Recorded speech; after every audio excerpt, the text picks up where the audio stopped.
نستغفره ونؤمن به ونتوكل عليه ونعوذ بالله من شرور أنفسنا ومن سيئات أعمالنا من يهد الله فلا مضل له ومن يضلله فلا هادي له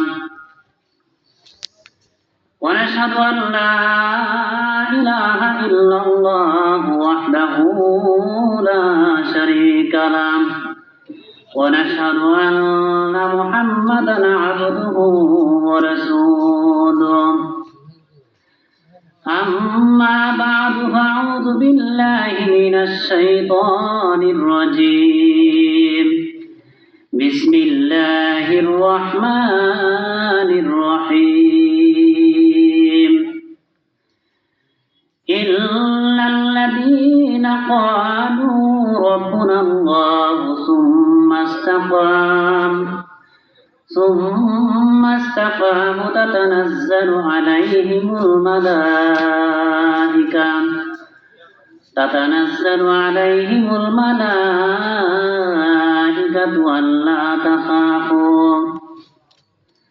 ألا تخافوا ولا تحزنوا وأبشروا بالجنة التي كنتم توعدون وقال النبي صلى الله عليه وسلم ما يحاسب به العبد يوم القيامة الصلاة فإن صلحت صلح سائر عمله وإن فسدت فسد سائر عمله أو كما قال عليه الصلاة والسلام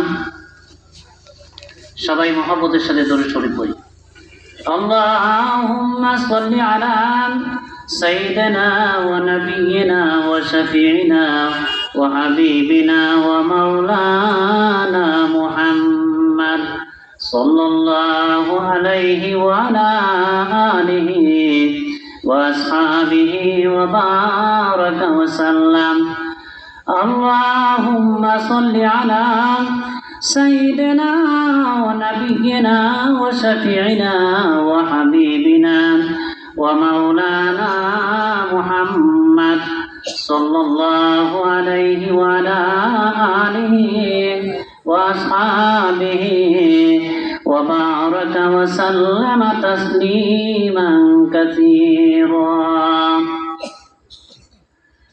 الحمد لله সম্মানিত উপস্থিত আজকের এই মাহফিলের শ্রদ্ধাভাজন সভাপতি উপস্থিত প্রধান অতিথি উপস্থিত মুহাক্কিক উলামায়ে কেরাম মুরব্বিয়ানে ইসলাম আমার যুবক ভাইয়েরা পর্দার আড়ালে মা ও বোনেরা আমরা শুকরিয়া আদায় করি আলহামদুলিল্লাহ মোহতারাম হাজিরিন আমি আপনাদের পরিচিত একজন মানুষ আমি বড় বক্তা নই তবে আসছি যেহেতু ফুলমে ভাই দাওয়াত করছে কিছু কথা বলবো সংক্ষিপ্ত কিছু কথা বলবো আজকের আমাদের প্রধান অতিথির ব্যাপারে তো আমরা সবাই জানি চরমনায়ের পেশাব হুজুরের সফর সঙ্গী হযরত মাওলানা আকরাম হোসেন সাহেব উনি উপস্থিত আছেন উনি ওঠার আগে সংক্ষিপ্ত আমি কিছু কথা বলবো তো আপনারা থাকবেন না চলে যাবেন বড় বক্তা কিন্তু আসতেছে আমরা তো এলাকার মানুষ আমলও নাই এলেমও নাই তো সংক্ষিপ্ত কিছু কথা বলবো প্রধান অতিথি যেহেতু উপস্থিত আছেন উনি অত্যন্ত কষ্ট করে মেহনত করে অনেক দূর থেকে আসছেন তো আপনারা যদি চলে যান তাহলে তো উনি কষ্ট পাবে কি বলেন এই জন্য আমরা চলে যাওয়ার নিয়ত না ইনশাল্লাহ উনি আলোচনা করবেন আখিরি মুনাজাত করে এরপর আমরা সবাই একসাথে চলে যাবো ইনশাল্লাহ মুহতারাম হাজিরিন হাদিস শরীফের মধ্যে আল্লাহ রাসূল সাল্লাল্লাহু আলাইহি সাল্লাম ইরশাদ করেছেন ইমাম বুখারী রাহমাতুল্লাহি আলাইহি নাম তো শুনছেন আপনারা কওমি মাদ্রাসাগুলোর মধ্যে সিয়াসিতার যে কিতাবগুলো পড়ানো হয় এর মধ্যে সবচেয়ে বড় প্রসিদ্ধ কিতাব হইল বুখারী বুখারী শরীফ। এই বুখারী শরীফের মধ্যে ইমাম বুখারী রহমতুল্লাহি আলাইহি একখানা হাদিস আনছেন। হাদিসটা একেবারে ছোট। হাদিসটা কি? স্বর্ণের টুকরা কি বেশি বড় লাগে? কি কোন? স্বর্ণের টুকরা একেবারে ছোট হইলেও এটার অনেক দাম। আর লোহা যদি এত বড় থাকে, এরপরে স্বর্ণের ছোট চাক্কার সাথে টুকরার সাথে এটার তুলনা চলে না। কি কোন? চলে কি? ইমাম বুখারী রহমতুল্লাহি আলাইহি বুখারী শরীফের মধ্যে সর্বপ্রথম যে হাদিস খানা আনছেন, এটা মক্তবের বাচ্চাদেরকেও আমরা পড়াই। আপনারাও অনেকেই মুখস্থ বলতে পারেন। হাদিসের মধ্যে কি আল্লাহ রাসূল সাল্লাল্লাহু আলাইহি ওয়াসাল্লাম বলছেন, ইন্নামাল আমালু বিন্নিয়াত, সমস্ত কাজ নিয়তের উপর নির্ভরশীল। আজকে বক্তা এবং শ্রোতা, আমাদের চরিত্র, আমাদের অভ্যাস, আমাদের নিয়ত খারাপ হয়ে গেছে। কে কোন? কোন বক্তা কুকিল কোনটি? কোন বক্তা সুন্দর লেহানে কথা বলে, কার গলার স্ট্রং কেমন লসনের, কয় যাই লোকটার গলার স্ট্রং খুব সুন্দর, আওয়াজটা শুনে আসি, খুব ভালো লাগে ওনার কথাগুলি। কথাগুলি কি লাগে? ভালো লাগে। সব বক্তার কথা আমি বলতেছি না, কিছু কিছু বক্তাও আমাদের সমাজে তৈরি হয়েছে, মানে নিয়তের ভেজাল। নিয়তের কি ভেজাল? আমি এমন ভাবে বক্তব্য দিতে হবে, শ্রোতারা যেন বলে বক্তাটা রে সে আর বক্তাটা। শ্রোতারাও এমন ভাবে বসে যে বক্তার গলার স্ট্রং খুব সুন্দর, শুনতে ভালো লাগে, আজকে বসি। আমাদের এলাকার ওই চন্নগাঁও নিতাই করে একজন মিস্ত্রি আছেন, পুরাতন মানুষ, আপনারাও চিনেন। ওনাকে আমি দেখছি ছোটবেলায় অনেক সবার মতে উনি গিয়ে বসছে। কেন বসছে? শোনার জন্য গেছে যে ইসলাম ধর্মের মধ্যে কি কয়, আচ্ছা একটু শুনি, যদি বুঝে ধরে তাহলে আমল করাম, বুঝে না ধরলে আমল না করাম। এই জন্য তো গেছে। কি কর? এই জন্য গেছে। আজকে আমাদের নিয়ত, আমাদের অবস্থা, আমাদের চিন্তা চেতনা সবকিছু মালিক জানে কি জানে না? সব মালিকে জানে। एमनकि अंधेरी रात में काले ड्यूटी जो हरकत करती है उसकी भी खुदा ताला के इल्म है। अंधकार रजनीर मध्य कालो कालो पिपड़ा गुला जो हाटाचला करे ওই হাঁটাচলার যে একটা শব্দ হয় এই শব্দটা পর্যন্ত আমার মালিক শুনে। সুবহানাল্লাহ। এখন নিয়ত যদি আমার ভেজাল থাকে, নিয়তে যদি সমস্যা থাকে, তাহলে ইবাদত করলে কোনো লাভ আছে? 1 কোটি 10 কোটি টাকা খরচ করে আপনি মসজিদ বানাইছেন, ভিতরে কল্পনাটা হইল মানুষের যাতে বলে লোকটা বড় দাতা, এত বড় একটা মসজিদ কোটি কোটি টাকা খরচ করে মসজিদটা বানায় দিছে, উদ্দেশ্য হলো মানুষকে দেখানোর জন্য। তাহলে এই মসজিদ বানানোর মধ্যে একটা নেকি থাকবে আমলনামা? কেমন থাকবে? একটা নেকিও থাকবে না। এই জন্য ইমাম বুখারী রাহমাতুল্লাহ আলাইহি বলেছেন, নামাজের ফজিলত যদি পাইতে চাও, জিহাদের ফজিলত যদি পাইতে চাও, রোজার ফজিলত যদি পাইতে চাও, জিকির আজকারের ফজিলত যদি পাইতে চাও, দান খয়রাতের ফজিলত যদি পাইতে চাও, তাহলে 1 নাম্বার শর্ত হলো তোমার নিয়তকে খালেস করতে হবে। নিয়তকে কি করতে হবে? খালেস।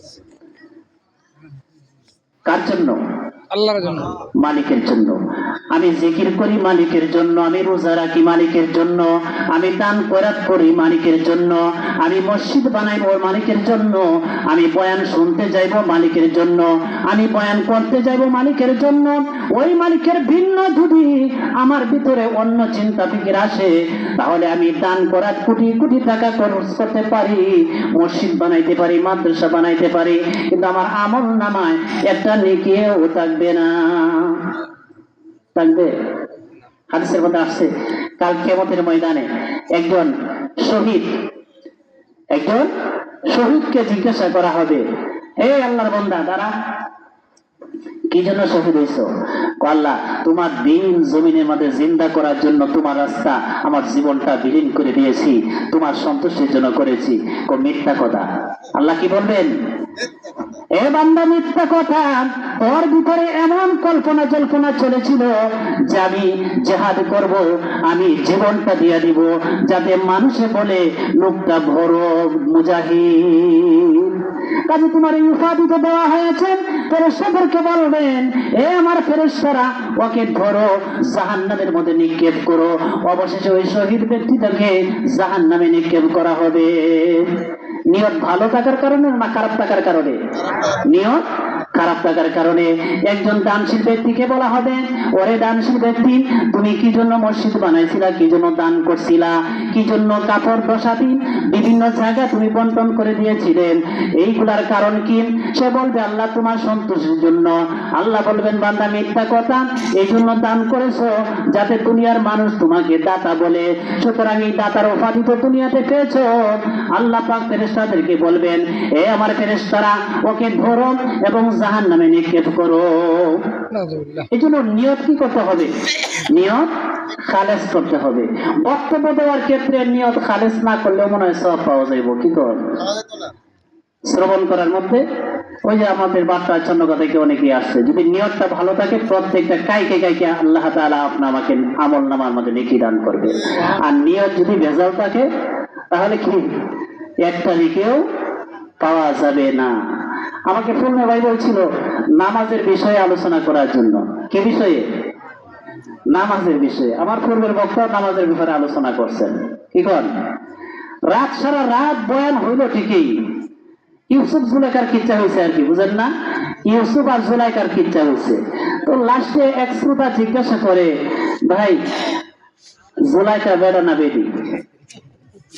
আচ্ছা শোনেন, বিষয়টা একটু চিন্তা করে দেখেন, একই বয়ান শুনছে, বয়ান শুনছে, আইসে তামসা করার লাগে আর কি, তামসা দেখতে আইসে। নারে ইউসুফ জুলাইকার কিচ্ছাই সারা রাত শুনলো, এরপরে জিজ্ঞাসা করে জুলাইকা বেড়া না বেডি? সারা রাত বয়ান হইলো কিন্তু আমি একটা আমলও করলাম না। এই মানুষগুলোর মধ্য থেকে মনে হয় ফজরের নামাজ পড়ার নিয়ত আছে আমরা সবাই, অনেকেই নিয়ত ভিতরে কোনোদিন নামাজ পড়ি নাই, এখন কি নামাজটা পড়তাম পড়াম কিনা। আচ্ছা নিয়ত করি পড়তে দেখা যাবে, বড় বড় নিয়ত। ঠিক আছে? হ্যাঁ, এই জন্য খালেস ভাবে কি করতে হবে? নিয়ত করতে হবে। নিয়ত যদি খালেস ভাবে আমি করতে পারি, রসুলের মহব্বত যদি পুরাপুরি ভাবে আমার অন্তরে ঢুকাইতে পারি, তাহলে আমলের মধ্যে আল্লাহ তাআলা বরকত দান করবেন। নিয়ত যদি খারাপ থাকে তাহলে আমলের অবস্থাও খারাপ হবে। এই জন্য নিয়ত কি করতে হবে? খালেস করতে হবে। আল্লাহ নবী সাল্লাল্লাহু আলাইহি সাল্লাম হাদিস শরীফের মধ্যে ইরশাদ করেছেন যে হযরত আবু যর গিফারি রাদিয়াল্লাহু তাআলা আনহু, সাহাবীর নাম কি? হযরতে আবু যর গিফারি রাদিয়াল্লাহু তাআলা আনহু। উনি উনার উপস্থিতিতে আল্লাহ রাসূল সাল্লাল্লাহু আলাইহি সাল্লাম ঘর থেকে বাইর হইছেন, বাইর হয়ে একটা গাছের ডালের মধ্যে ধরছেন। একটা গাছের ডালের মধ্যে কি করছেন? ধরছেন। ধরে আবার এইভাবে কি করতেছেন? লাড়াচাড়া দিতেছেন, জাকি দিতেছেন। তো হযরত আবু যর গিফারি রাদিয়াল্লাহু তাআলা আনহু রাসূল সাল্লাল্লাহু আলাইহি সাল্লামকে জিজ্ঞাসা করে না কেন এরকম করতেছে, কাজটা তো বাচ্চাদের কাজের মতো না, পোলাপানের কাজ নাই। কিন্তু উম্মতকে বিষয়টা বোঝানোর জন্য রাসূল করিম সাল্লাল্লাহু আলাইহি সাল্লাম এই গাছের ডালের মধ্যে ধইরা ওইভাবে জাকি দিলেন। হযরত আবু যর গিফারি রাদিয়াল্লাহু তাআলা আনহু জিজ্ঞাসা করেন না, আল্লাহ রাসূল নিজেই জিজ্ঞাসা করলেন, হে আবু যর গিফারি, তুমি জিজ্ঞাসা করলে না কেন আমি গাছের ডালটাকে এইভাবে জাকি দিলাম? হযরত আবু যর গিফারি রাদিয়াল্লাহু তাআলা আনহু বলেন, ইয়া রাসূলুল্লাহ, হে আল্লাহর হাবিব, হে আল্লাহর নবী, আপনি বলেন কি জন্য আপনি ওই গাছের ডালটাকে ধরে এরকম ভাবে জাকি দিলেন? আল্লাহর নবী সাল্লাল্লাহু আলাইহি সাল্লাম বললেন, হে আবু যর গিফারি, ওই গাছের ডালের মধ্যে ধরার কারণে ওই গাছের ডাল থেকে পাতাগুলি যেরকম ভাবে ঝরঝরায়া পড়িয়া গেল, আমার উম্মত যদি 5 ওয়াক্ত নামাজ পড়ে, আমার উম্মতের শরীর থেকে এরকম ভাবে গুনাহগুলি ওই পাতার মতন জড়িয়া পড়িয়া যায়। নামাজের তো ফজিলত। আরেকটু উপমা দিয়েছেন বিশ্বনবী মুহাম্মদ রাসূলুল্লাহ সাল্লাল্লাহু আলাইহি সাল্লাম। আল্লাহ রাসূল সাল্লাল্লাহু আলাইহি সাল্লাম সাহাবায়ে কেরামকে জিজ্ঞাসা করেন, হে আমার সাহাবায়ে কেরাম, যদি একটা শ্রমিক মেল কারখানায় কাজ করার জন্য যায় আর তার মাঝখানে এরকম ভাবে একটা পুকুর থাকে বা নদী থাকে, আর ওই নদীর মধ্যে যদি 5 বার সাঁতরায়া ওই কারখানার মধ্যে কাজ করতে চায়, তাহলে তার শরীরের মধ্যে কোনো ময়লা থাকতে পারে কি? সাহাবায়ে কেরাম বলেন, ইয়া রাসূলুল্লাহ, 5 বার যদি সাঁতরায়া মেল কারখানায় যায় তাহলে তার শরীরের মধ্যে কোনো ময়লা থাকতে পারে না। আল্লাহ নবী সাল্লাল্লাহু আলাইহি সাল্লাম বলেন, আমার উম্মত যখন 5 ওয়াক্ত নামাজ আদায় করবে তার মধ্যে কোনো গুনাহ থাকতে পারে না। পারে? এক আল্লাহর বান্দা কইতেছে, হুজুর আপনার নামাজের মধ্যে তো ভুল হয়েছে আজকে। কি হয়েছে? আপনারা যাইতেছেন